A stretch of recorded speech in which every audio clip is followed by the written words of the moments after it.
66岁的安赫尔·古里亚是经济合作与发展组织及经合组织的现任秘书长，总部位于法国巴黎的经合组织呢，成立于1961年，是由34个市场经济国家组成的政府间的国际经济组织，以共同应对全球化带来的经济、社会和政府治理等方面的挑战为宗旨，帮助各成员国制定相关的政策。同时呢，他也是20国集团峰会等大型国际会议的积极参与者。 安赫尔·古里亚作为该组织的第5任秘书长，至今为止呢已经任职10年了。他出生于墨西哥的坦皮科城，曾经分别取得了墨西哥国立自治大学经济学学士学位以及英国利兹大学经济学的硕士学位。上个世纪的90年代，他曾经先后担任墨西哥的外交部长、墨西哥的财政和公共信贷部长等职务。 在不久前出席在北京举行的2016中国发展高层论坛期间，古里亚接受了财新时间的专访，就 G20 杭州峰会的前景、当前全球经济的形势等问题，回答了财新记者王立维的提问。Very nice to have you, Mr. Gurria. Thank you.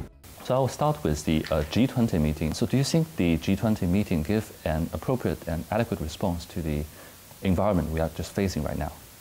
China has shown great leadership.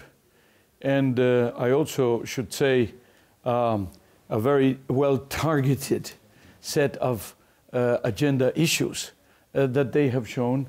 I think these are investment issues, you know, the question of how to get the world economy back on track.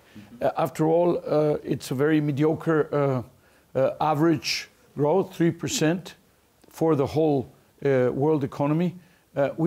Normal is 4%, you know, before the crisis.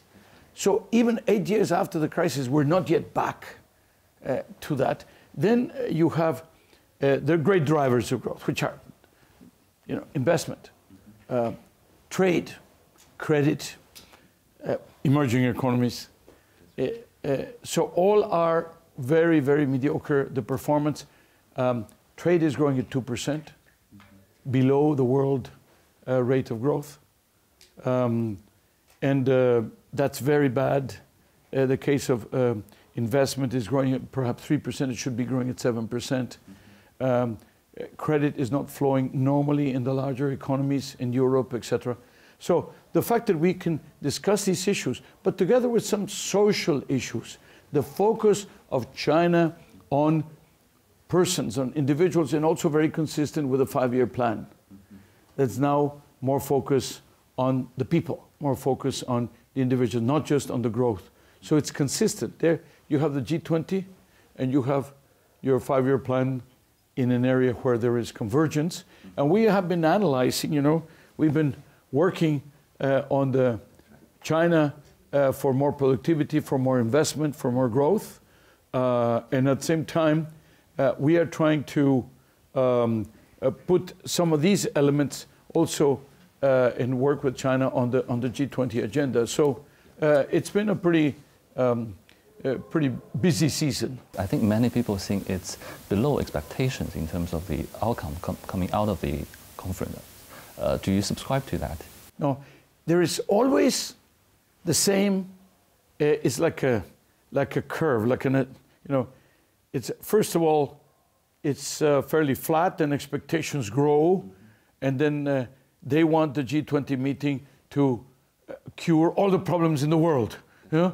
And when then the G20 meeting does not cure all the problems in the world, there is disappointment. Now, here we're only building up to it. You cannot make any judgment still. We're just very early in the process. We're going to have 2 more meetings of the finance ministers. We're going to have meetings of the labor ministers. We're going to have meetings of the trade ministers. And we're going to have meetings also that are going to be building up of the Sherpas, building up to the main agenda. Eventually, we will have an early G20 meeting because it's September instead of November. And then we will see. But it is too early to start saying, well, you know, we're not going to deliver on the expectations. Now, worldwide, we are having a very mediocre economy. We mentioned that already. And that is something which has to be addressed, but not only by the G20, or not only, let's say, by meetings of the G20, but by hard policy decisions inside each one of the countries. 从2015年的年底开始呢，无论是发达经济体还是新兴市场，都发出了经济持续减速的信号。全球现行的宽松货币政策没有能够继续的提振经济，各国目前的财政政策以及结构性改革一直都很乏力，全球的经济复苏可以说面临着严峻的挑战。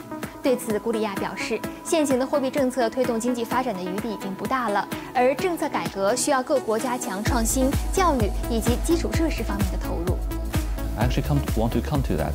In your February interim economic outlook, you mentioned the monetary policy is insufficient to ignite demand. So how do you see the fiscal stimulus and continued loose monetary policy in sight? You are absolutely correct by pointing out to the fact that monetary policy has run its course. Now, maybe it has a little bit more to do, but we're practically with negative interest rates in many of the countries in the OECD. So you cannot go much further on monetary policy. Now is the time for the ministries of finance, the ministers of trade, the ministers of industry, the ministers of technology, the ministers of education.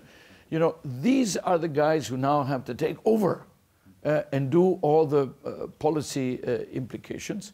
Now, the question of policy reforms is that you have to go for, yes, education. You have to go for more competition.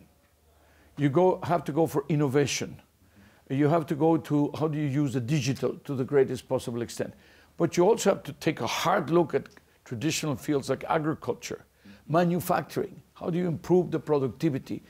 It's about productivity, productivity, productivity. And productivity has been slowing down and sometimes becoming negative in many of the world economies. So it's now the turn of the policymakers away from monetary policy only. And there are governance issues. There's the rule of law. There's things about, you know, intellectual property rights. But there's also the question of protectionism, because we are saying every day more open markets, open investment regimes. And in practice, we leave these meetings and immediately go back home and tighten the protectionism, yeah? Which is, of course, just making things more difficult. In the short term, I think fiscal policy is probably necessary.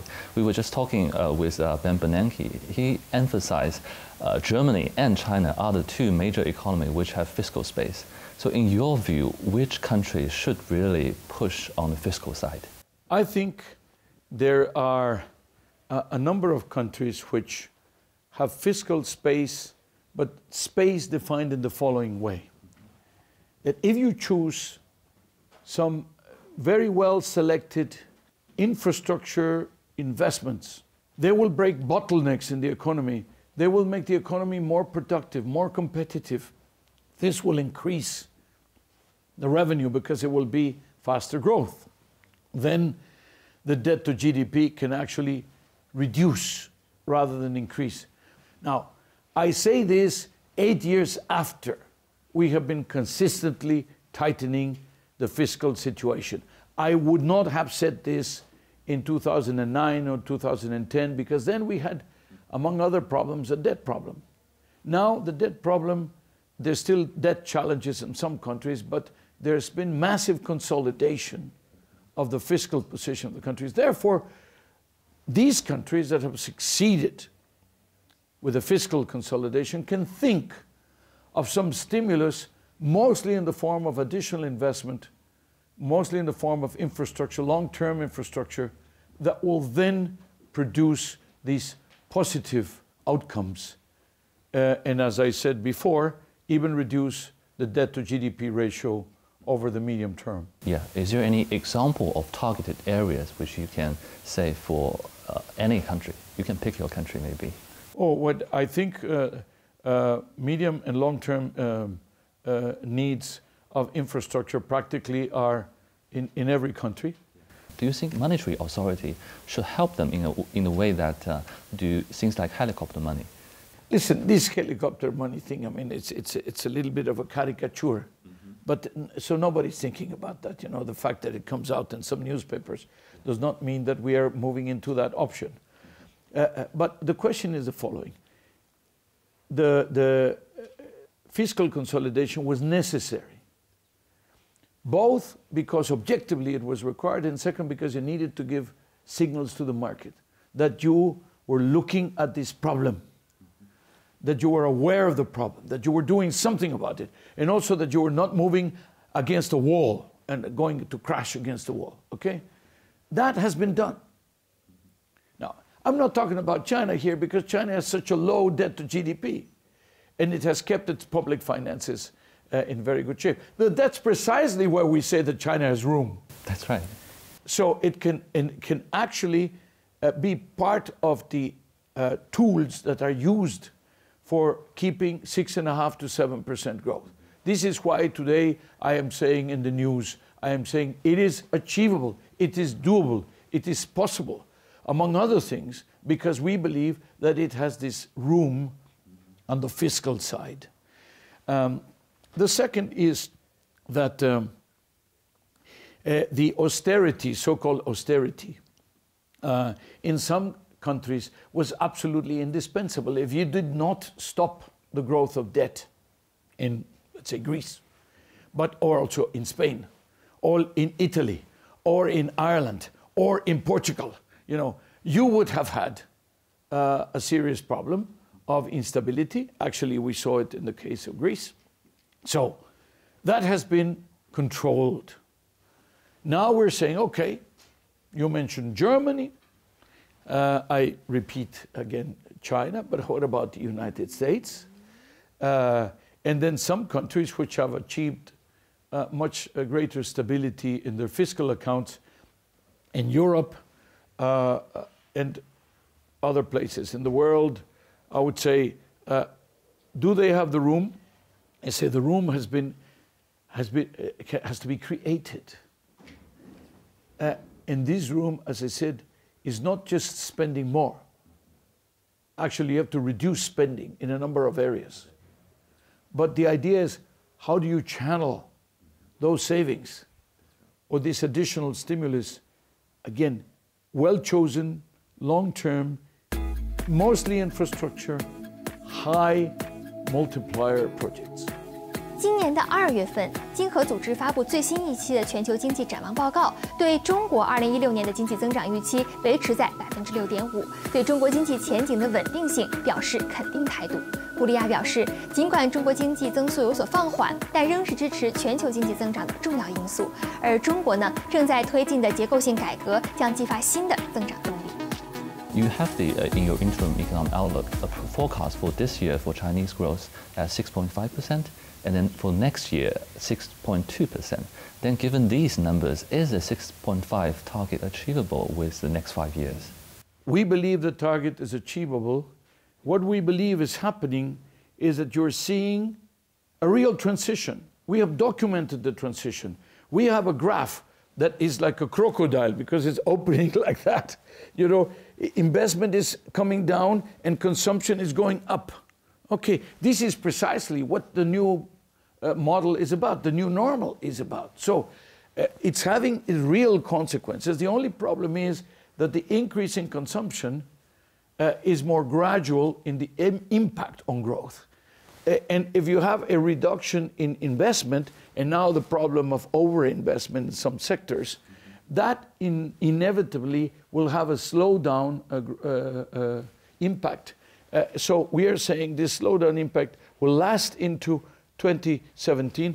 Perhaps we are going to go into 2017 with a relatively low level of growth, and then we can pick up in 2017 so that by 2018 we have something closer to what I would call the cruising speed of the 13th five-year plan. 目前受全球贸易、投资和需求萎靡的影响，低通胀、薪资低、失业率高等问题困扰着许多的国家。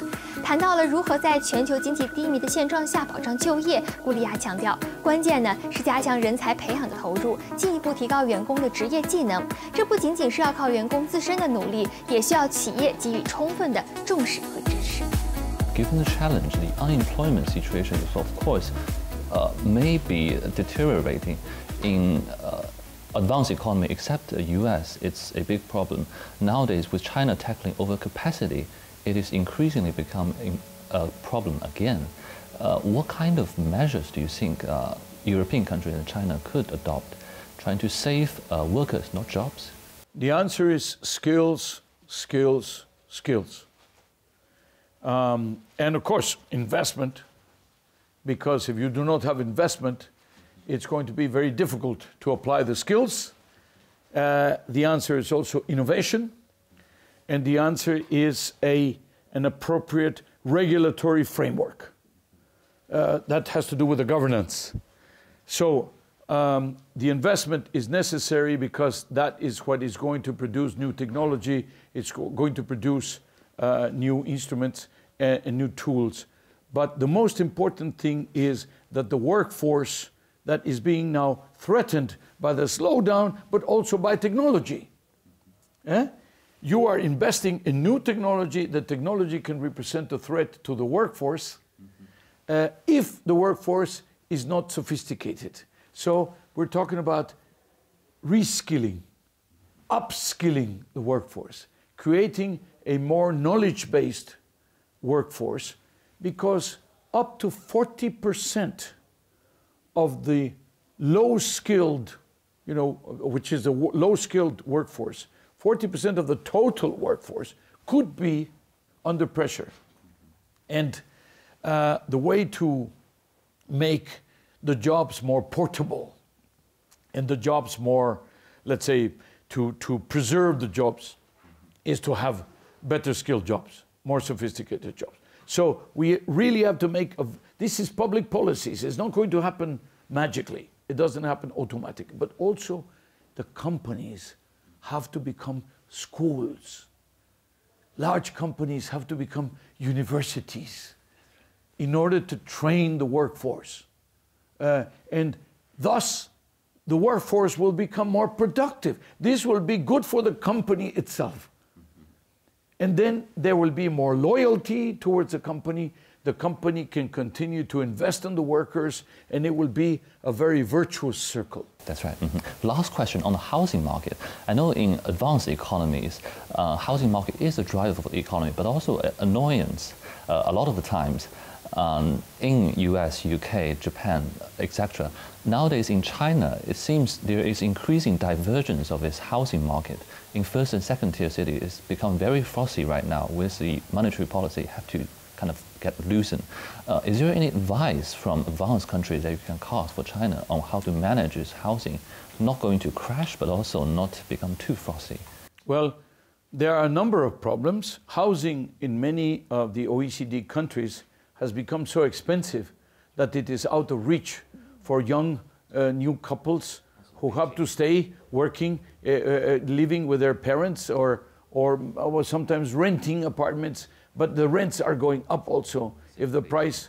So that becomes a social problem and a political problem, not just an economic problem. But also housing can be a very important detonator of growth. And therefore, with monetary policy generally loose, monetary policy has been accommodating. It is a good opportunity. The problem is that interest rates can be very low, but the prices of the houses are so expensive. So how to make the combination is to increase the supply. This is one of the areas where we could do some long-term investment.